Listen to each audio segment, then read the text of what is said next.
हरिपद कमल बिनी। वही नारी पतिव्रता है जो पति के अनुकूल रहती है। पति की आज्ञा का पालन करना ये परम धर्म है। पति अनुकूल प्रेम दृढ़ हरिपद कमल। पतिव्रता रानियां हैं, महाराज दशरथ धर्मात्मा है।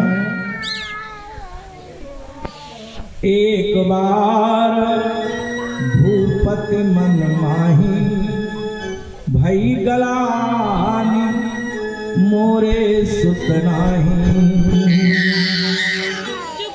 एक बार अचानक राजा ने दर्पण में अपना मुख देखा। सभा में बैठे थे, कुछ याद आई, शीशा में देखा। एक बार अचानक राजा ने दर्पण में अपना मुख देखा। सर के बाल सफेद हुए, सम्मुख चौथे पन को देखा।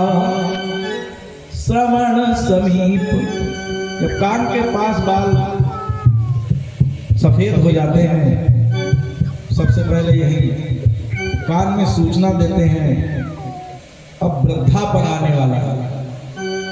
काले बाल जाने लगे, सफेद आने लगे, समझो काले धंधे छोड़ो, उजले करो। बाल बताने आते हैं संकेत, कान में कहने आ रहे हैं अब काले नहीं रह पाओगे, काले धंधे छोड़ो, उजले बनो, उज्जवल कार्य करो, भगवान के पास जाना। तो उदास होने लगे, तो वृद्धापन आ रहा है। भाई गलानी का कारण क्या हुआ? मोरे सुत नाही, कोई सुपुत्र नहीं है, चौथापन आ गया। एक बार दशरथ महाराज गए थे आखेट के लिए। एक सरोवर में सुंदर नीला कमल का फूल था। दशरथ ने चाहा इसको तोड़ लें। सरोवर में प्रवेश करते ही वह कमल का पुष्प आगे बढ़ता जाता है गहरे जल में। कमर तक जल में गए, कंधे तक, नाक तक डूबने लगे। फूल बोला नहीं दशरथ, मैं तुम्हारे हाथ नहीं आऊंगा, तुम्हारे कोई पुत्र नहीं है। भाई गलानी मोरे सुत नाही। एक और कारण हुआ, दशरथ महाराज इंद्र के यहाँ जाया करते थे। आधे सिंहासन पर इंद्र इनको बैठाता था। चक्रवर्ती सम्राट थे, रणधीर थे, योद्धा थे, देवताओं के युद्ध में सहायता करते थे। आगे हुई जही सुरपति ली अर्ध सिंहासन आसन, आधे सिंहासन पर आसन देता था। दशरथ जी जब वहां से चले आए इंद्र के यहाँ से, तो इंद्र ने अपने सेवकों को आज्ञा दी, 101 घड़ा लाओ जल, ये सिंहासन धुलो, उसको धोया जाए। सिंहासन धुला जा रहा था, तब तक नारद जी पहुंच गए। क्या हो रहा है देवराज? इंद्र बोला इस सिंहासन पर दशरथ बैठ गया, उसके कोई पुत्र नहीं है, अपवित्र हो गया। तो नारद जी इस बात को दशरथ से कह देते, तुम बड़ा प्रेम करते हो इंद्र से, तुम जब चले आए तो उस जगह को धुलवा रहा था इंद्र 101 घड़े जल से, क्योंकि तुम्हारे पुत्र नहीं है। तो भाई गलानी मोरे सुत नाही। और एक कारण, एक दिन गुरु वशिष्ठ की पत्नी अरुंधति अपने बालक को लेकर आई, तो दशरथ के दरबार में रोने लगा बालक। इंद्र ने पूछा क्यों रो रहा है गुरु माता, ये बालक क्यों रो रहा है? तो अरुंधति ने कहा कि मेरा बालक सोच रहा है दशरथ के बाद इस राज्य को कौन चलाएगा, उत्तराधिकारी कौन बनेगा, इस दुख से बालक रो रहा है। यह बात जब दशरथ ने सुना तो भाई गलानी मोरे सुत नाही।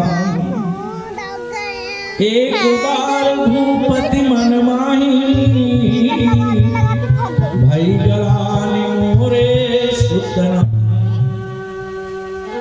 शिष्य के ऊपर जब कोई संकट हो, आपत्ति हो, समस्या हो तो कहाँ जाना चाहिए? गुरु ग्रह गया तो रत मही माता चरण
समस्या हो भीषण, बुद्धि काम न करे तो गुरु की शरण में जाना चाहिए। सजनों, भाइयों, माताओं, बहनों, गु माने नकार, रो माने प्रकाश। जो अंधेरे से प्रकाश में लाता है उसी का नाम गुरु होता है। समस्या का समाधान कर दे, निराकरण निवारण कर दे। 4 फल लेकर गए थे दशरथ महाराज। पहले तो नतमस्तक होकर फल 4 चढ़ाए चरणों में, अर्घ रूप में अश्रुचार चुपचाप गिराए चरणों में। दशरथ जी 4 फल गुरुदेव के चरणों में अर्पण करते हैं। आंखों से 4 बूंद आंसू भी टपक गए अर्घ रूप में। वशिष्ठ जी समझ गए क्या बात है, किस लिए दुखी उदास हो। दशरथ जी ने समस्या बताई। चौथापन आ गया, गुरुदेव कोई पुत्र नहीं है, इस अयोध्या के राज सिंहासन का उत्तराधिकारी कौन बनेगा? तो गुरु जी ने कहा, घबराओ नहीं, धरहु धीर। तुमने 4 फल चढ़ाए हैं तो तुम्हें 4 पुत्र प्राप्त होंगे। साधारण नहीं, बना रहे त्रिभुवन विदित भगत भयहारी। तीनों लोगों में जो विख्यात होंगे ऐसे तुम्हारे पुत्र होंगे, भक्तों का भय हरण करेंगे। क्या करना है? गुरु जी ने कहा, श्रृंगी ऋषि को बुलाइए, यज्ञ करेंगे, तुम्हारे मान्य हैं। श्रृंगी ऋषि वशिष्ठ बुलावा, पुत्र काम शुभ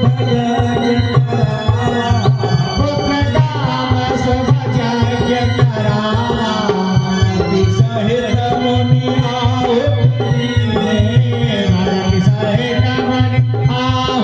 दे, प्रगटे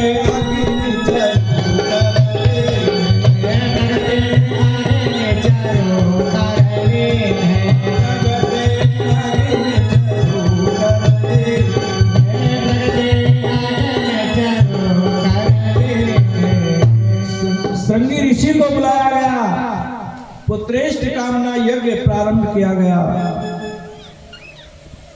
तो वशिष्ठ बुलावा, भक्ति सहित मुनि आहुति, भक्ति सहित आहुति दी गई। अग्नि देवता प्रकट हुए यज्ञ प्रसाद लेकर,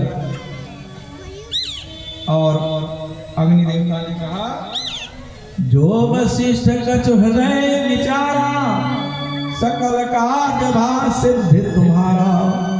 यह प्रसाद रानियों में बांट दीजिए, तुम्हारा कार्य पूर्ण हुआ, तुम्हारी मनोकामना पूर्ण होगी। यहाँ विपाटिते हुर्नप जाई, यथा जो के सब भाग बनाई। प्रसाद देकर अग्नि देवता अंतर्ध्यान हो गए। दशरथ महाराज उस हव्य को लेकर रानियों में बांटने गए। पटरानी कौशल्या है अर्धभाग कौशल्य ही दीना, आधा भाग पटरानी कौशल्या को दे दिया हाथ में से। फूल भगवान का उनसे पूछ लो, मेरी मम्मी कह रही है पूछ लो। जो बचा उभय भाग आधे कर लेना, उसको भी आधा कर दिया। इन्होंने दिया तो माना मतलब कई कहाँ नफ्स हो गए, हम लोग का घर में को दिया और जो बचा था सुमित्रा को भी दिया गया। अरे हमको समझ में नहीं आ रहा, बाद में बताना। तो हर विभाग रानियां लिए बैठी थी। जो एक फिर प्रसाद बैठी है, एक चील उड़ती आई कहीं से, बैठी है ना वो देखो, और सुमित्रा के हाथ का भाग लेकर उड़ गई। उनको जानते हो ना? हाँ। दोनों में हाथ प्रसाद थी, उनके घर में चील उड़ गई और अंजनागिरी पर्वत पर अंजनी माता तो फिर अभी माला सूर्य देवता वर्ग दे रही थी। अरे अभी रुको रुको कामना से चुप अंचल फैलाए हुए बैठी थी। वो हव्य प्रसाद अंजनी की उसी अंचल में गिरा, आंचल में गिरा। तो सब वहां पर विद्वानों ने, ऋषि मुनि महात्माओं ने कहा कि यज्ञ का प्रसाद है, अंजनी इसको भक्षण करो, पालो। तो अंजनी ने वो प्रसाद पाया जिससे हनुमान जी का जन्म हुआ। बोलो वीर बजरंगबली की। इसलिए हम हनुमान चालीसा में आया है, रघुपति कीनी बहुत बड़ाई, तुम मम प्रिय भरत ही सम भाई। हनुमान जी से कहा राम जी ने, तुम भरत के समान हमारे भाई हो, भाई हो। तो हनुमान जी राम जी के भाई भी हैं, सेवक भी हैं, सब कुछ है। तो अब सुमित्रा जी उदास हो गई, मेरा हक भाग तो चील ले गई, अब क्या होगा? तो दोनों रानियों ने कहा तुम दुखी मत हो, अभी हमने हमें प्रसाद पाया नहीं, सबके हाथ में ही है। तो कौशल्या ने, कैकेयी ने अपने में से आधा आधा भाग दे दिया, तो सुमित्रा को 2 भाग प्राप्त हो गए। उस हक को भक्षण करके सब रानियां गर्भवती हो जाती। यही विधि गर्भ सहित सब नारी परमात्मा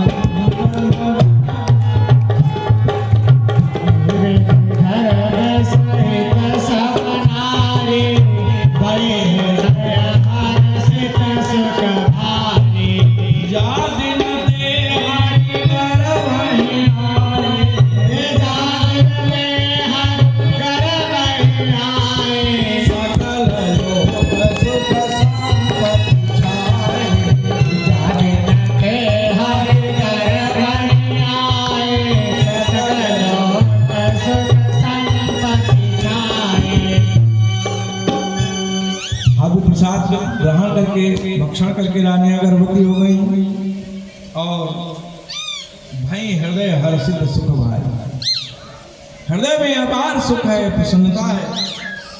भगवान जब से माता के गर्भ में आए वैसे वह परमात्मा निर्गुण निराकार है, योगियों के ध्यान में भी नहीं आता है। परम भक्ति बस माँ के गर्भ में भी आ जाता है। देवताओं के, संतों के, भक्तों के कल्याण के लिए भगवान गर्भ में आ गए।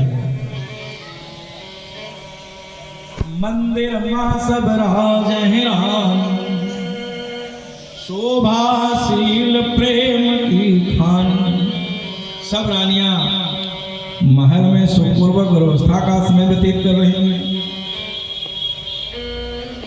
ऐसे ही समय व्यतीत होता गया। जोग लगन ग्रह वार तिथि, उत्तम सुकर्म योग आया, कर्क लगन आई, ग्रहवार तिथि, सब अनुकूल ग्रह हो गए, दिन अनुकूल हो गया, सकल भय अनुकूल, चरु अरु अचर हर्ष जुग, राम जन्म कर मूल। सब में धीरे धीरे वो समय आ गया भगवान के अवतार का। नवमी तिथि मधुमास पुनीता,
मधुमास माने चैत का महीना,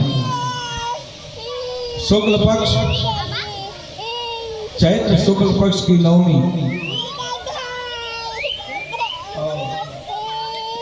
अभिजीत नक्षत्र, अभिजीत हरि प्रीता, माध्य दिवस,